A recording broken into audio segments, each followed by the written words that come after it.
দ্রুত গতিতে ছুটে আসছে ট্রেন এবং এই ট্রেন গিয়ে পৌঁছবে বিষ্ণুপুর পর্যন্ত আর কিছুটা সময়ের অপেক্ষা।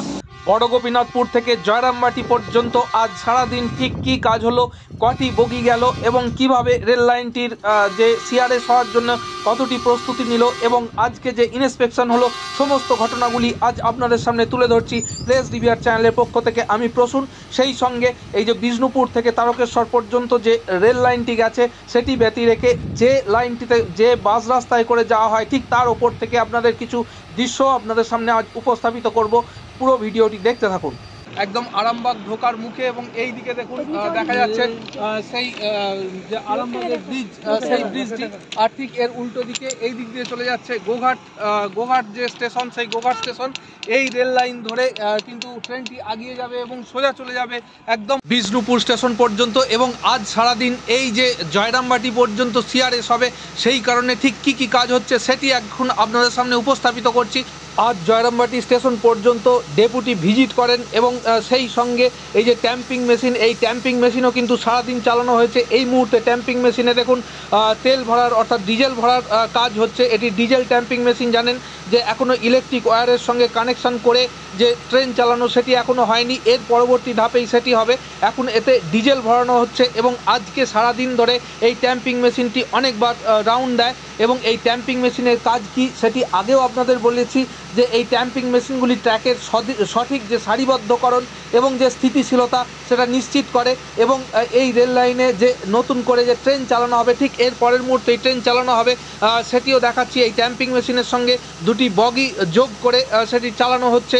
এই দৃশ্য আজ বড় গোপীনাথপুর স্টেশন থেকে জয়রামবাটি স্টেশন পর্যন্ত সারা দিন আজকে আমরা অবলোকন করেছি এবং আপনাদের সামনেও সেই দৃশ্য আমরা তুলে ধরার প্রচেষ্টা রাখছি। দেখুন এখানে প্রচুর মানুষ জড়ো হয়েছে এবং এই দেখুন এই সেই মেশিন। গতকাল কিন্তু এটি এই যে দমদমা পুকুর সেটি কিন্তু অতিক্রম করেনি, আজকে কিন্তু দমদমা পুকুর অতিক্রম করে এটি জয়রামবাটি স্টেশনের দিকে গেল এবং সেটি প্রথম আজকে ট্রেন গেল জয়রামবাটির দিকে। এই ট্যাম্পিং মেশিনটি একটি বগি নিয়ে যাচ্ছে এবং বর্তমানে ঠিক দাঁড়িয়ে আছে দমদমা পুকুরের ওপর। তো বন্ধুরা, এই ট্যাম্পিং মেশিনের সাহায্যে প্রথমে রেল লাইনটির স্থিতিস্থাপকতা এবং তার যে মসৃণতা অর্থাৎ স্মুথনেস, এগুলিকে কিন্তু প্রথমে একদম পুঙ্খানুপুঙ্খ পর্যালোচনা করা হচ্ছে। কাল থেকে এই ট্যাম্পিং মেশিনকে চালানো হচ্ছে। আজকে এই ট্যাম্পিং মেশিনের সঙ্গে একটি বগি যুক্ত করা হয়েছে। বর্তমানে দেখুন দমদমা পুকুর ছাড়িয়ে সেই যে কংসাবতী যে ক্যানেলের ওপর যে ব্রিজ, সেই ব্রিজ অতিক্রম করে ট্রেনটি চলে যাচ্ছে বড় গোপীনাথপুর স্টেশনের দিকে। এই মুহূর্তে কিন্তু দেখুন ট্রেনটি অতিক্রম করছে সেই যে দমদমা ব্রিজ, দমদমার পাশে যে ক্যানেল কংসাবতী ক্যানেল, তার উপরে যে ব্রিজ, সেই ব্রিজটি এবং গ্রামের অসংখ্য মানুষ সেই দৃশ্য অবলোকন করার জন্য এসেছেন। এবং দেখুন এই দিকে কিন্তু ট্যাম্পিং মেশিনে বারবার ধরে এই ট্যাম্পিং মেশিনটিকে চালানো হচ্ছে এবং এর স্মুথনেস অর্থাৎ এর যে সরলীকরণ সেটি দেখা হচ্ছে সঠিক আছে কিনা। এবং ঠিক আগামী কাল বা পরশু থেকেই কিন্তু ট্রায়াল রান দেওয়া শুরু হবে এবং এখানে ইলেকট্রিক চার্জ করা হবে, যেটি আমরা দেখিয়েছিলাম ঠিক বড় গোপীনাথপুর স্টেশনে। এবং দেখুন এটি হচ্ছে ট্যাম্পিং মেশিনের আরেকটি অংশ। এই পার্টটিও কিন্তু আস্তে আস্তে জয়রামবাটি স্টেশন থেকে সামনের দিকে অর্থাৎ বড় গোপীনাথপুর স্টেশনের দিকে যাচ্ছে এবং এর সঙ্গেই যুক্ত করা হয়েছে সেই বগি, যে বগির কথা আমরা বলছিলাম। এবং এই বগি অর্থাৎ কোচে কিন্তু এই যারা এই ট্যাম্পিং মেশিনের কাজের সঙ্গে যুক্ত তারা কিন্তু এই কোচে থাকেন এবং এই কোচটিকে চালানোর অর্থ হলো যে ট্যাম্পিং মেশিন শুধু নয়, এর সঙ্গে একটি কোচ যুক্ত হলো অর্থাৎ রেল চলার পথে যে একটি অন্যতম সিস্টেম অর্থাৎ কোচ যেগুলি যায় ইঞ্জিনের পিছনে, সেই সিস্টেমটিও সঠিকভাবে কার্যকরী হচ্ছে কিনা সেটিও দেখা হচ্ছে। এবং দেখুন কত ধীর গতিতে এটিকে চালানো হচ্ছে, অর্থাৎ এটিকে বারবার চালিয়ে জয়রামবাটি থেকে বড় গোপীনাথপুর থেকে বারবার চালিয়ে ধীর গতিতে চালিয়ে এবং এর আগে ট্যাম্পিং মেশিনের আরেকটি ইঞ্জিনকে চালিয়ে এবং তারপর এই দুটিকে একসঙ্গে যুক্ত করে চালিয়ে এত কিছু করে আজ সারাদিন ধরে দেখা হচ্ছে যে এই লাইনটি ঠিক উপযুক্ত আছে কিনা, অর্থাৎ সিআরএস সবার উপযুক্ত হয়েছে কিনা।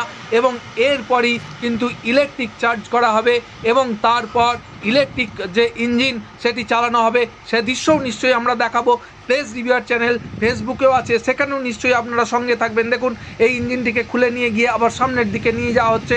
এই কাজ আজ সারা দিন ধরে চলছে এবং সেই সঙ্গে কিন্তু আজকে আরেকবার ইন্সপেকশন হলো। আমরা আগেই বলেছি যে ডেপুটি সহ ইঞ্জিনিয়াররা কিন্তু বিষ্ণুপুরে আছেন এবং তারা তদারক করছেন, সেই জন্য আমরা পৌঁছানোর আগেই বারবার দেখছি আমরা মালগাড়ি কিন্তু রাত্রেবেলা আসছে, তারা ব্যালেস্ট খালি করছে এবং চলে যাচ্ছে। দেখুন এখানে পুরো ব্যালেস্ট প্যাকিং করার কাজ হয়ে গেছে এবং এই কোচটিকে চালানো হচ্ছে। হয়তো আপনাদের এটি দেখতে বিরক্ত লাগবে বারবার দেখাচ্ছি বলে, কিন্তু বহু পরিশ্রমের ফলে এই দৃশ্যগুলি আজকে তুলতে পেরেছি। সকাল দিকে কিন্তু বেশ বৃষ্টি হচ্ছিল হালকা এবং তারপর প্রচণ্ড কড়া রৌদ্র।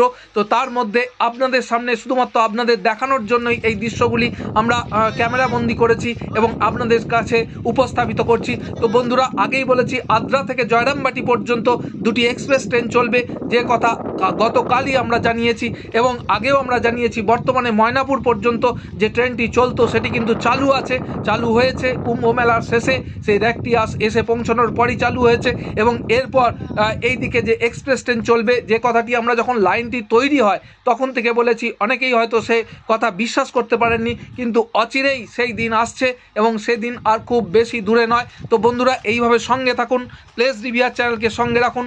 প্রত্যেকটি পুঙ্খানুপুঙ্খ তথ্য আপনাদের সামনে আমরা পরিবেশিত করব। আগেই জানিয়েছি যে এই ট্যাম্পিং মেশিনটি বারবার যাতায়াত করেছে এবং বারবার যাতায়াত করার জন্য কিন্তু এর যে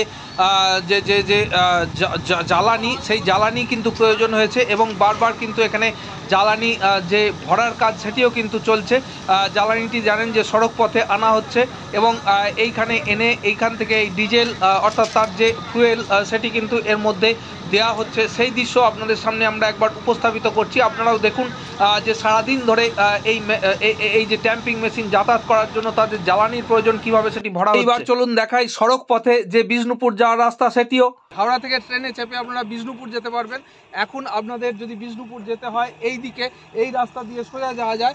আবার আরামবাগ থেকে দূরে যে শহর থেকে দূরে দেখতে পাচ্ছেন, দূরে দেখুন যে হসপিটাল দেখা যাচ্ছে। এই দিক থেকে গোঘাট দিয়ে একটি রাস্তা গেছে, সেইটি দিয়েও কিন্তু আপনারা যেতে পারবেন একদম বিষ্ণুপুর। তো এই রাস্তাটি খুব দ্রুত সম্পূর্ণ হয়ে যাবে এবং ভাবাদিঘির সমস্যার সমাধান হয়ে গেছে। সেই জন্যই আমরা আজকে আপনাদের দেখাতে এসেছি ঠিক বিষ্ণুপুরের যে বাস রাস্তা, ঠিক তার ওপরে থেকে আপনাদের দেখাচ্ছি এবং ট্রেন এক্ষুনি আসবে, সে দৃশ্য নিশ্চয়ই আপনাদের দেখাবো। সঙ্গে থাকুন। ট্রেন আসছে এবং সেই দৃশ্য আপনাদের সামনে তুলে দেখাবো। ঠিক এই যে ক্রসিং আছে, অর্থাৎ আরামবাগ যাওয়ার মুখে যে ব্রিজ আছে তার আগে ঠিক ট্রেন এসে গেছে, পিছনে খুব কাছেই এসে গেছে ট্রেন। তো আপনাদের দেখাবো, আপনারা দেখতে থাকুন।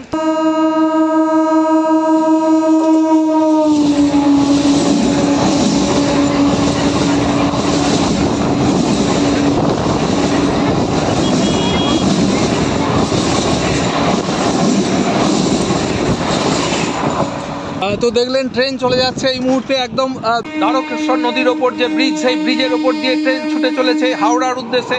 একদিন কিন্তু এই ট্রেন চলে যাবে সোজা হাওড়া থেকে বিষ্ণুপুর পর্যন্ত এবং দর্শনীয় স্থানগুলি দ্বারকেশ্বর, কামারপুকুর, জয়রামবাটি, গোকুলনগর, বিষ্ণুপুর সমস্ত দর্শনীয় স্থানগুলি দেখতে পারবেন। সেই দিনের অপেক্ষায় আমরা রইলাম। ভালো থাকবেন, সুস্থ থাকবেন।